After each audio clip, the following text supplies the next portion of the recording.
कैसा रहा ये वीक? अच्छा रहा?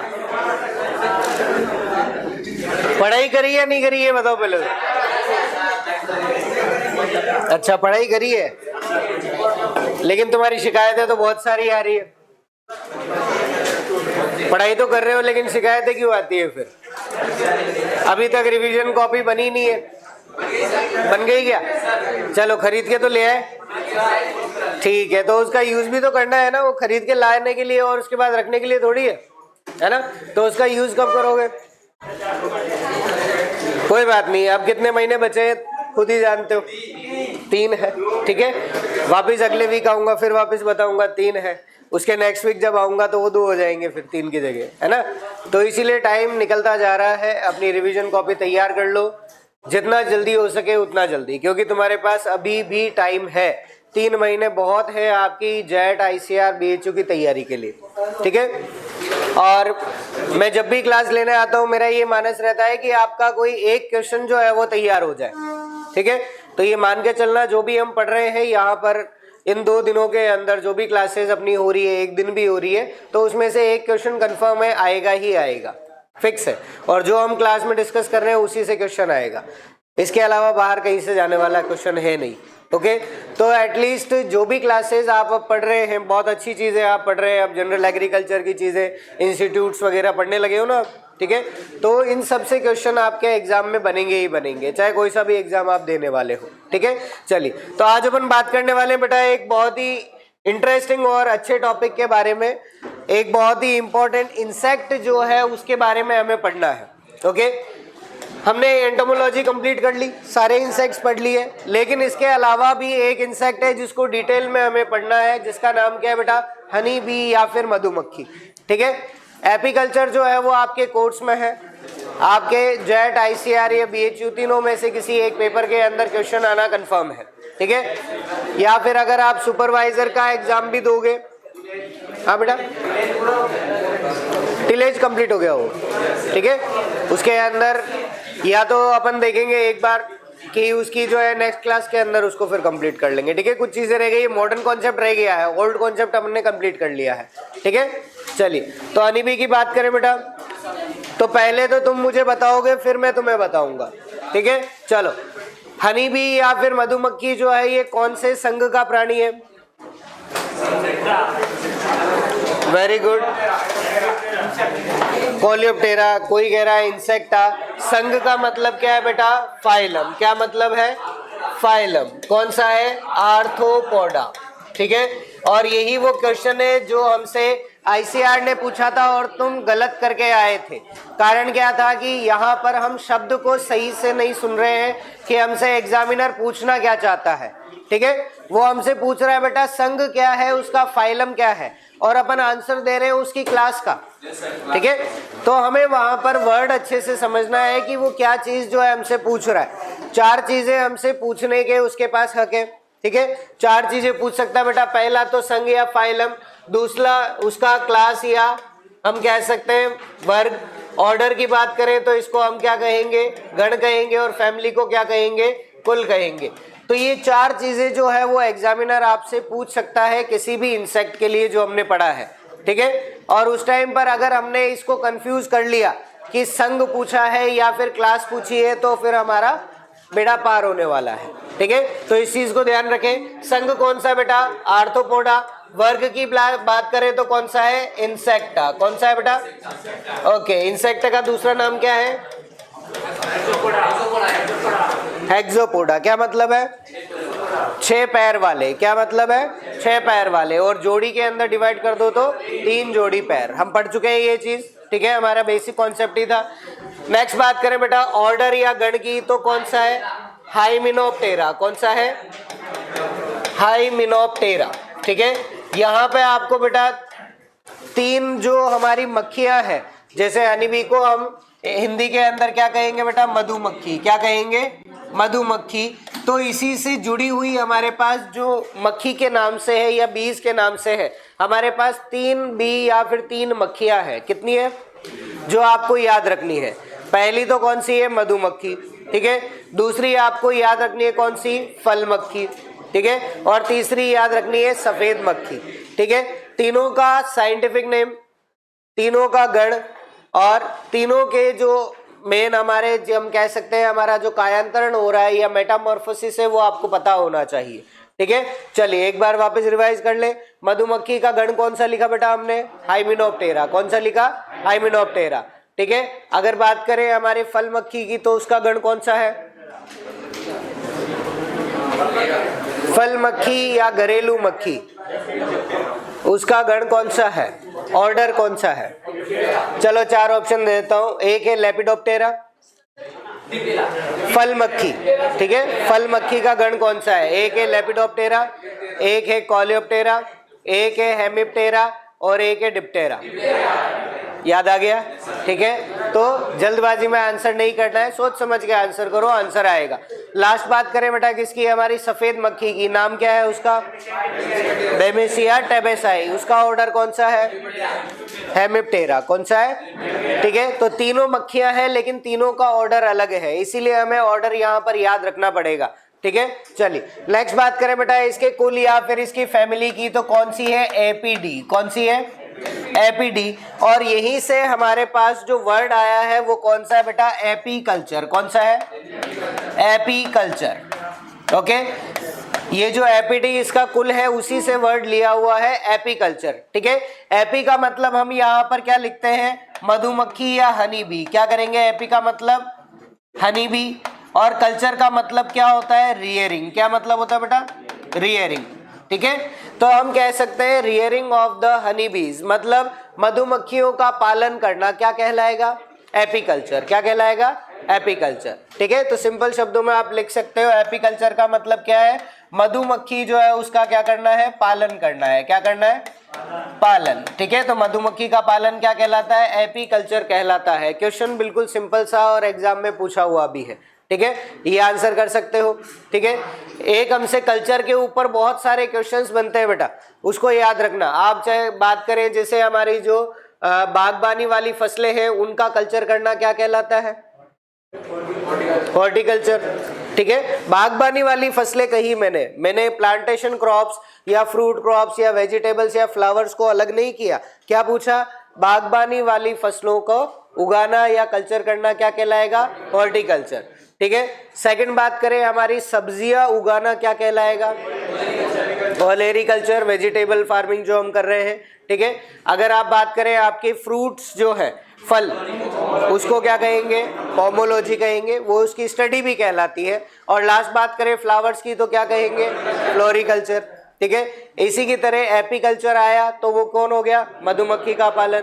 एक हम बात करें हमारा लैक कल्चर, लाख कीट का कल्चर करना, रेशम कीट नहीं है वो अलग है, उसको क्या कहते हैं? सेरीकल्चर कहते हैं। क्या कहते हैं? ठीक है, एक और इसके अंदर आता है बेटा मोरी कल्चर। क्या आता है? मोरी कल्चर। ये क्या होता है? Very good. लाख या फिर हम कहें सेरीकल्चर जो है हमारा सिल्क वर्म। सिल्क वर्म पता है ना? नहीं पता? कोई बात नहीं, नेक्स्ट क्लास में उसी को देखने वाले। तो सेरीकल्चर या सिल्क वर्म जो है, जब हम बात करते हैं रेशम कीट की, तो उसको हम कौन से पौधे पर उसको सबसे ज्यादा यूज करते हैं? उसको हम कहते हैं शहतूत। क्या कहते हैं बेटा? ठीक है, उसको हम इंग्लिश में बोलते हैं मलबरी। ओके, और मलबरी की खेती करना या शहतूत की खेती करना क्या कहलाता है? मोरी कल्चर कहलाता है। ठीक है, तो कई बार कंफ्यूजन क्रिएट होता है, मोरी कल्चर को लोग जो है वो सिल्क वर्म की खेती करके आ जाते हैं, जो गलत हो जाता है। ठीक है, चलिए नेक्स्ट बात करें बेटा यहाँ पर एक इंपॉर्टेंट चीज हनी बी के लिए, ये कैसा कीट है बेटा? सोशल इंसेक्ट है या हम कह सकते हैं सामाजिक कीट है। कैसा कीट है? सामाजिक कीट। चलिए सामाजिक कीट कौन कौन से पढ़ लिए हमने कोर्स में?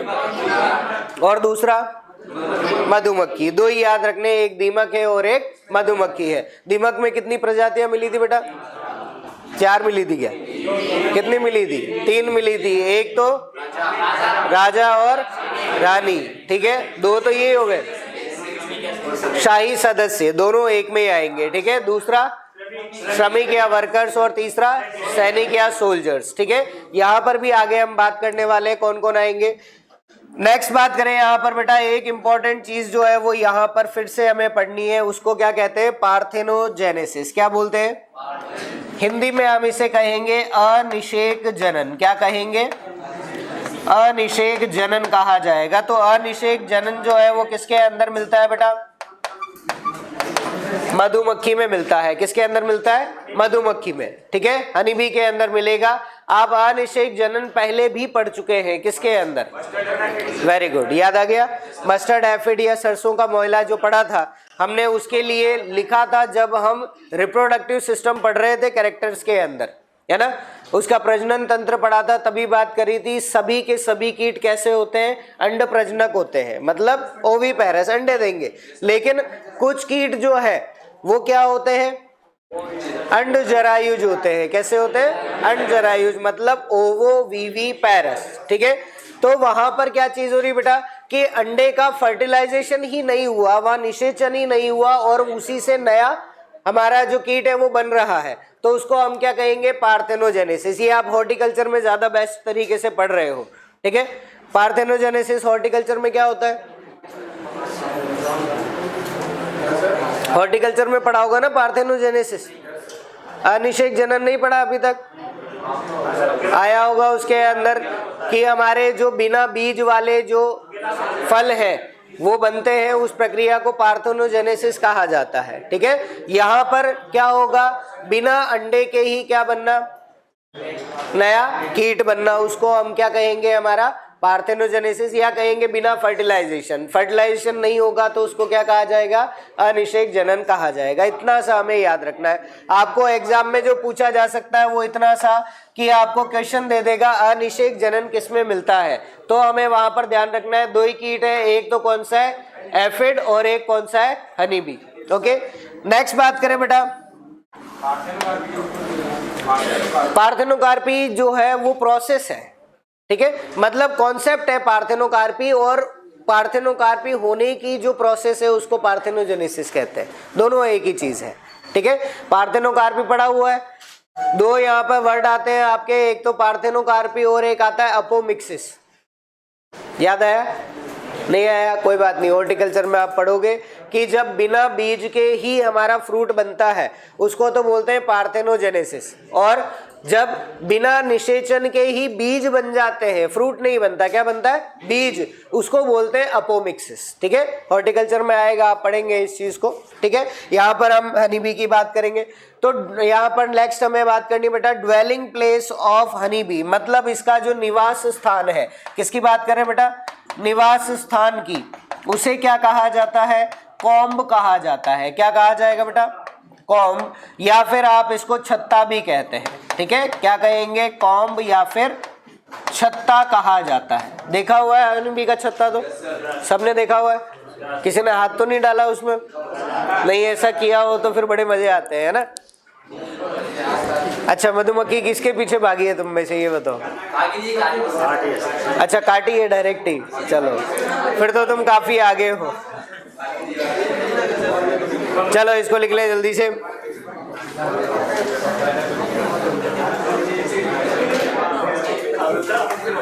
हाँ बेटा, लिख लिया? ओके, चलो लिख लिया क्या? जल्दी से लिख लो।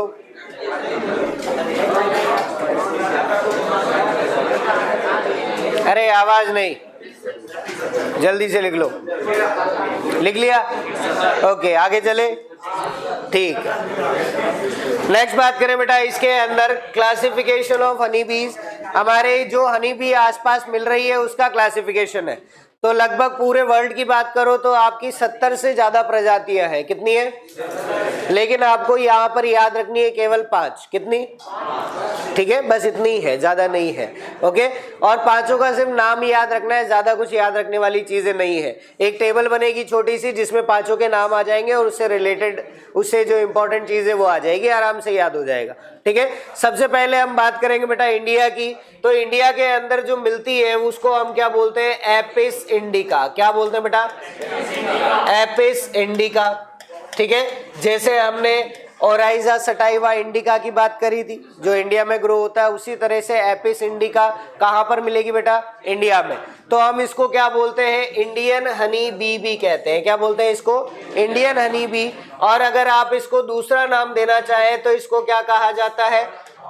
भंवर हनी बी कहा जाता है। क्या कहेंगे इसको? भंवर हनी बी या भंवर मधुमक्खी कहा जाएगा। ठीक है, नेक्स्ट बात करें, इंडिया कौन से कॉन्टिनेंट में बेटा? भारत कौन से महाद्वीप में आता है? ठीक है, इसीलिए इसको और क्या कहते हैं? एशियन हनी बी भी कहते हैं। तो इसके कितने नाम हो गए बेटा? 3 नाम हुए। एपिस इंडिका के कितने नाम है? 3। एक है इसका नाम कौन सा? भंवर मधुमक्खी या भंवर हनी बी। सेकंड याद रखना है इंडियन हनी बी। थर्ड याद रखना है एशियन हनी बी। तो कितने नाम हुए टोटल? 3 नाम। तो ये इनके नाम ही इंपॉर्टेंट है। आपको एग्जाम में जब पूछता है तो ये नहीं देता कि आप इंडियन हनी बी का नाम बताइए, ठीक है, आपको वहां देगा एशियन हनी बी का नाम बताओ, तो वो भी कौन सी है? इंडियन हनी बी है। ठीक है, इसको हम एक नाम और देते हैं बेटा। कई जगह जो है इसका नाम जो है वो एपिस सेरेना लिखा हुआ है। ठीक है, और कई लोग जो है इसको पूरा नाम जो है इस तरह से इसका लिखते हैं एपिस सेरेना इंडिका। ठीक है, तो आपको ध्यान रखना है कि एग्जाम के अंदर अगर एपिस इंडिका नहीं दिया हुआ है तो उस केस में आपको क्या करना है? एपिस सेरेना करना है। क्या करना है बेटा? Apis Serena. ये इसके साइंटिफिक नेम से जुड़ी हुई इंपॉर्टेंट चीज है। ठीक है, जैसे हमने हेलिकोवर्पा की बात करी थी क्या? पढ़ लिया क्या? ठीक है, हेलिकोवर्पा आर्मीजेरा, अगर नहीं दिया हो तो हेलियोथिस आर्मीजेरा, बिल्कुल उसी तरह से एपिस इंडिका, और अगर ये ऑप्शन में नहीं है तो एपिस सेरेना इसका आंसर जो है वो जाएगा। ठीक है, नेक्स्ट बात करें बेटा, यहाँ पर एक इंपॉर्टेंट क्वेश्चन बनता है कि इससे हमें शहद कितना मिलता है। ठीक है, अगर बात करें शहद की तो लगभग कितना मिलता है बेटा? 8 से 10 किलोग्राम। कितना मिलता है? 8 से 10 किलोग्राम। कितने टाइम में मिलेगा? तो हम बात करेंगे प्रति वर्ष। ठीक है, और बात करेंगे प्रति कॉम्ब, मतलब इसका एक जो छत्ता है उस छत्ते से आपको एक साल में कितना शहद मिल जाएगा? 8 से 10 किलो शहद जो है वो मिल जाएगा। तो बड़ा अच्छा अमाउंट है। ठीक है, हमारे लिए तो काफी अच्छा है। 8 से 10 किलो शहद हम खाते ही नहीं है। ठीक है, पर शहद खाना चाहिए। ओके, हम कहते हैं कि हमारी जो चीनी या शुगर जो हम यूज कर रहे हैं वो मेन कारण बन रही है आजकल किसका? डायबिटीज का। किसका?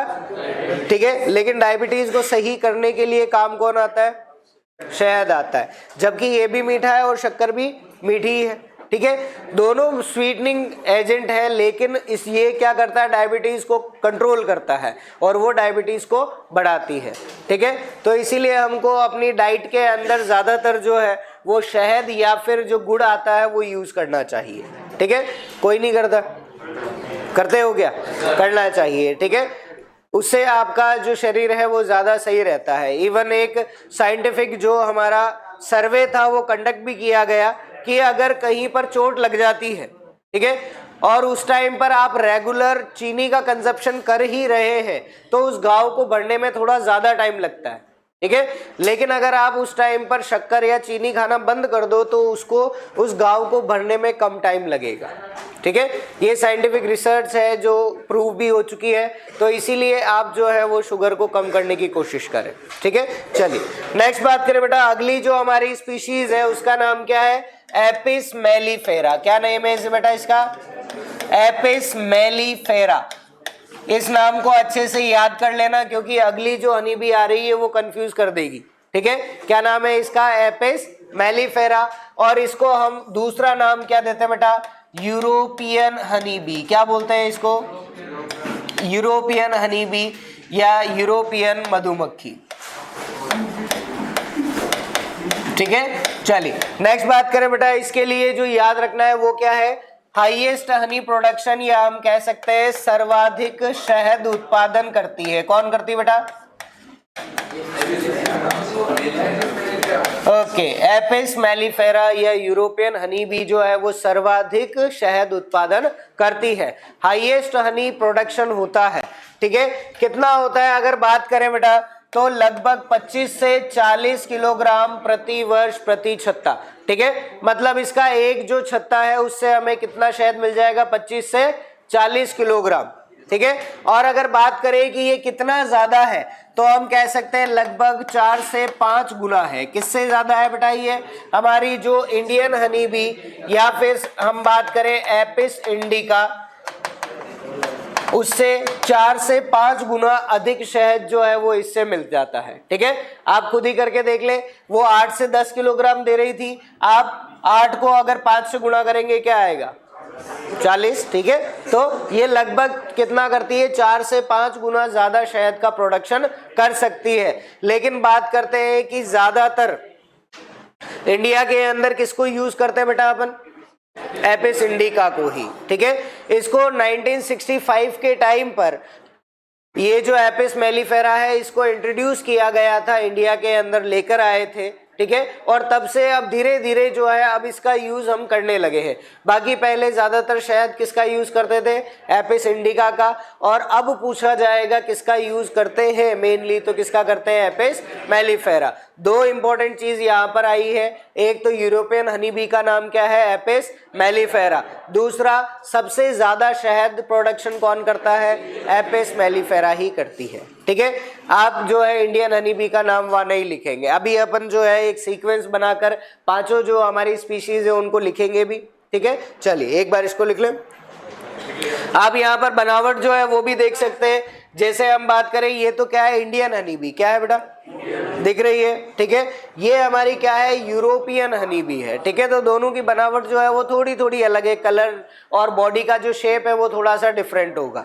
ठीक है, चलिए नेक्स्ट बात करें बेटा, इसके अंदर लिखना है क्या, लिखो जल्दी। हाँ बेटा, हाइव, बिल्कुल।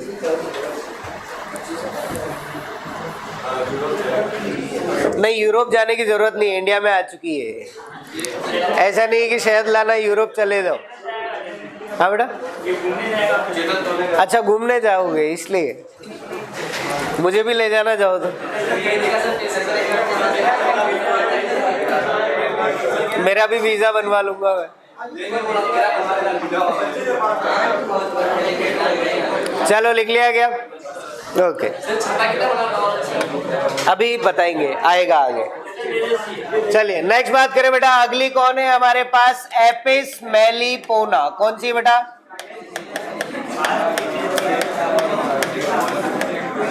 ओके, कौन है बेटा, एपिस मेलिपोना, और इसको हम दूसरा नाम क्या देते हैं बेटा, डंपर हनी बी। क्या बोलते हैं इसको, डंपर हनी बी। डंपर क्या होता है, ट्रक, उसी को कहते हैं ना डंपर, जो वो मिट्टी और रेत लेकर जाते हैं बड़े बड़े ट्रक, उसी को डंपर कहा जाता है। चलिए नेक्स्ट बात करें बेटा, इसको हम और क्या कहते हैं वो याद रखना। ठीक है, आप जानते होंगे कि हनी बी या फिर मधुमक्खी जो है वो डंक मारती है। ठीक है, लेकिन इसको क्या कहा जाता है, स्टिंगलेस हनी बी कहा जाता है। मतलब हम इसे क्या कहेंगे, डंक रहित हनी बी कहते हैं। क्या बोलते हैं इसको, डंक रहित मधुमक्खी या डंक रहित हनी बी कहा जाता है। ये डंक नहीं मारती है, ठीक है, क्योंकि इसके पास सर्कस जो है वो प्रेजेंट नहीं है। ठीक है, नेक्स्ट बात करें बेटा, इससे कितना शहद प्रोडक्शन होता है, कितना शहद मिलेगा, तो हम कहेंगे लगभग कितना, 300 से 400 ग्राम प्रति वर्ष। कितना होता है, 300 से 400 ग्राम। ठीक है, मतलब आधा किलो भी नहीं है। ओके, तो क्या इसका शहद प्रोडक्शन में हम यूज करेंगे, क्या नहीं करेंगे। क्वेश्चन जो है वो आ रहा है आगे। ठीक है, एक बार इसको समझते चले। क्वेश्चन जो है वो क्या आएगा बेटा, कि हम ज्यादातर कौन सी हनी बी को यूज करते हैं for the purpose of honey production. किसको करेंगे, ओके, किसको, यूरोपियन को। ठीक है, एपिस मेलिफेरा को। सेकंड नंबर पे किसको यूज करेंगे, एपिस इंडिका। इसको यूज करेंगे क्या, नहीं करेंगे, क्योंकि इकोनॉमिकल नहीं है। ठीक है, अब यहाँ पर जो कंफ्यूज करने वाली चीज थी वो एपिस मेलिफेरा और एपिस मेलिपोना है। ठीक है, आपको क्वेश्चन दे दिया जाए यूरोपियन हनी बी का नाम क्या, और आप क्या करके आ जाओगे, एपिस मेलिपोना करके आओगे, नहीं, क्या करना है, एपिस मेलिफेरा। ठीक है, चलिए नेक्स्ट बात करें। अगली जो हमारी हनी बी है बेटा, उसका नाम क्या है, एपिस डोरसेटा। क्या नेम है इसका, एपिस डोरसेटा। ठीक है, और ये हनी बी बहुत ज्यादा खतरनाक है। कैसी है बेटा, खतरनाक। क्यों है, क्योंकि यहाँ पर इसके जो छत्ते आप देख रहे हैं, ये जो है ये क्या है बेटा, हमारी चट्टानों में मिलते हैं। कहाँ मिलते हैं? आपने देखा हो बड़े बड़े पहाड़ या जो गुफाएं होती है उसके पास में जो बड़े छत्ते लगे हुए हैं वो किसके हैं बेटा? हमारी एपिस डोरसेटा के। ठीक है, इससे जुड़े हुए कुछ नाम हमने इसको दिए, एक बार देख ले। हम इसको क्या कहते हैं? सारंग मधुमक्खी। क्या कहते हैं बेटा इसको? सारंग मधुमक्खी कहा जाता है। ठीक है, सेकंड हमें याद क्या रखना बेटा, इसको दूसरा नाम क्या दिया जाता है? Giant honey bee. क्या कहते हैं इसको? जाइंट हनी बी या फिर विशाल मधुमक्खी कहा जाता है। यही वो मधुमक्खी है जो साइज में सबसे बड़ी है।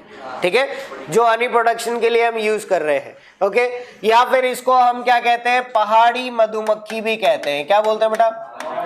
पहाड़ी मधुमक्खी भी कहा जाता है। ठीक है, कारण जो है वो आप यहाँ पर देख सकते हैं, इसके जो छत्ते हैं वो कहाँ पर मिल रहे हैं बेटा? पहाड़ों में सब ज्यादा मिलते हैं, इसीलिए इसको पहाड़ी मधुमक्खी कहा जाता है। ठीक है, और इसके लिए एक चीज और याद रखें बेटा, ये कैसी होती है? मोस्ट एग्रेसिव होती है। कैसी होती है? मोस्ट एग्रेसिव, या हम कहें सर्वाधिक उत्तेजक मधुमक्खी होती है। ठीक है, मतलब आपने इसको जरा सा भी छेड़ दिया तो कहाँ गए?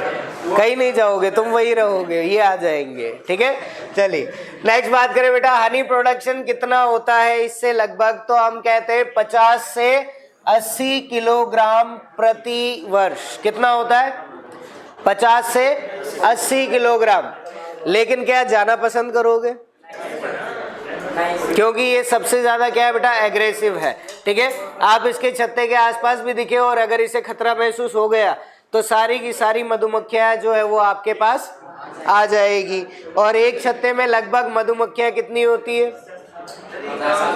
लगभग हम बात करें तो कितनी होती है? 20 से 50 हजार। कितनी होती है? अब तुम खुद ही सोच लो तुम्हारा क्या होगा। ठीक है, तो इसीलिए हम इसका यूज जो है वो हनी प्रोडक्शन के लिए नहीं करते। ये चीज हमें याद रखनी है बेटा। क्वेश्चन जो है वो यहाँ पर इंपॉर्टेंट बनता है, कौन सी हनी बी को यूज नहीं किया जाएगा? तो किसको यूज नहीं करेंगे हम? एपिस डोरसेटा या फिर जो पहाड़ी मधुमक्खी है इसको हम यूज नहीं करते। रीजन पता लग गया ये कैसी है बेटा? बहुत ज्यादा एग्रेसिव होती है, इसीलिए इसका यूज नहीं किया जाता। ठीक है, एक हमें याद रखना बेटा, लार्जेस्ट हनी बी या हम कह सकते हैं सबसे विशाल का है मधुमक्खी कौन सी है?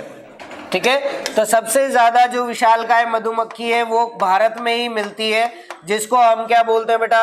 एपिस लेबोरियोसा। क्या बोलते हैं इसको? एपिस लेबोरियोसा। ठीक है, और इसको हम दूसरा नाम क्या देते हैं बेटा? Giant Himalayan honey bee. क्या बोलते हैं इसको? Giant Himalayan honey bee. मतलब ये कहाँ पर मिलती है? हिमालय के पहाड़ों में मिलती है।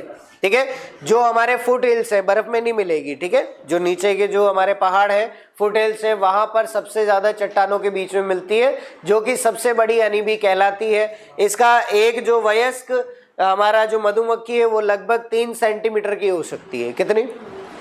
3 सेंटीमीटर तक की बड़ी हो सकती है। ठीक है, मधुमक्खी हम देखते हैं छोटी छोटी सी है। ओके, लेकिन ये बहुत बड़ी मधुमक्खी जो है वो हमको मिलती है। तो सबसे ज्यादा या सर्वाधिक जो विशालकाय है, लार्जेस्ट हनी बी, वो कौन सी है? Giant Himalayan honey bee. और इसके लिए याद रखना है सर्वाधिक जो उग्र या फिर कहे सर्वाधिक उत्तेजक जो हमारी हनी बी है वो कौन सी है? एपिस डोरसेटा है। ठीक है, तो कितने पढ़ लिए हमने? 4। ठीक है, एक लास्ट और है, उसकी भी बात कर ले। इसको लिख ले पहले।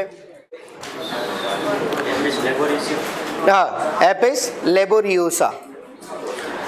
पहला तो हमने पढ़ा कौन सा? Indian honey bee. ठीक है, या एशियन हनी बी। क्या नाम लिखा उसका? Apis indica. दूसरी बात करी यूरोपियन हनी बी की, एपिस मेलिफेरा।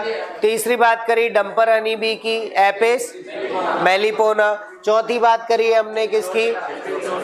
एपिस डोरसेटा, जिसको हमने कहा पहाड़ी मधुमक्खी या रॉक भी हम इसको कह सकते हैं। ठीक है, चलिए नेक्स्ट बात करें बेटा। लास्ट जो हमारी मधुमक्खी है वो कौन सी है? एपिस फ्लोरिया। कौन सी है? एपिस फ्लोरिया।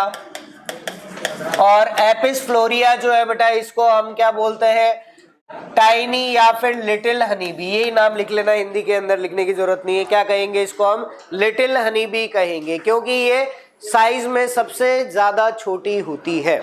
ठीक है, तो सबसे छोटी मधुमक्खी कौन सी है, एपिस फ्लोरिया, और सबसे बड़ी कौन सी है, एपिस डॉर्सेटा को ही लिखना, क्योंकि हिमालयन जो हनी बी है इसके लिए आपको ऑप्शन दिया ही नहीं जाएगा। ठीक है, क्वेश्चन पूछा हुआ भी है पर ऑप्शन आज तक आया ही नहीं है उसमें। ठीक है, अगर आ जाए गलती से तो करना है ग्रेट हिमालयन हनी बी, और अगर ये नहीं हो तब क्या करना है, एपिस डॉर्सेटा। तो इनसे जुड़े हुए कुछ इंपॉर्टेंट पॉइंट से बात करें, इनसे कितना शहद मिलता है बेटा, तो 800 to 900 ग्राम्स मिलता है। ठीक है, किलोग्राम नहीं है, क्या है ये, ग्राम है। ठीक है, तो क्या इसका यूज करेंगे, क्या नहीं करेंगे। तो हमने 5 स्पीशीज पढ़ी बेटा, उसके अंदर से पहला हमारा जो था एपिस इंडिका, उसका यूज करेंगे। दूसरी पढ़ी हमने एपिस मेलिफेरा, उसका यूज करेंगे। इसके अलावा किसी दूसरी हनी बी का यूज नहीं करेंगे। ठीक है, ये चीज हमें याद रखनी है। चलो एक बार इसको लिख लें।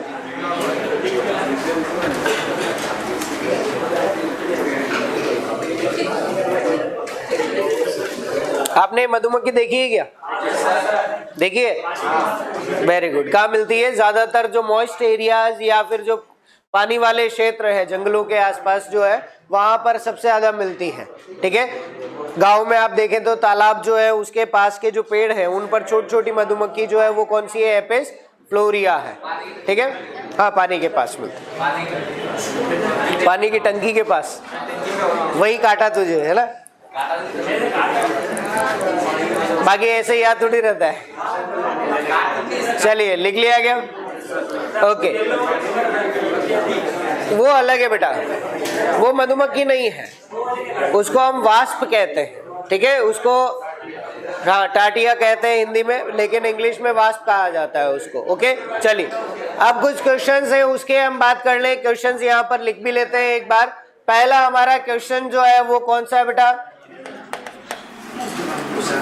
Honey bee of economic importance. ठीक है, या हम कह सकते हैं हमारे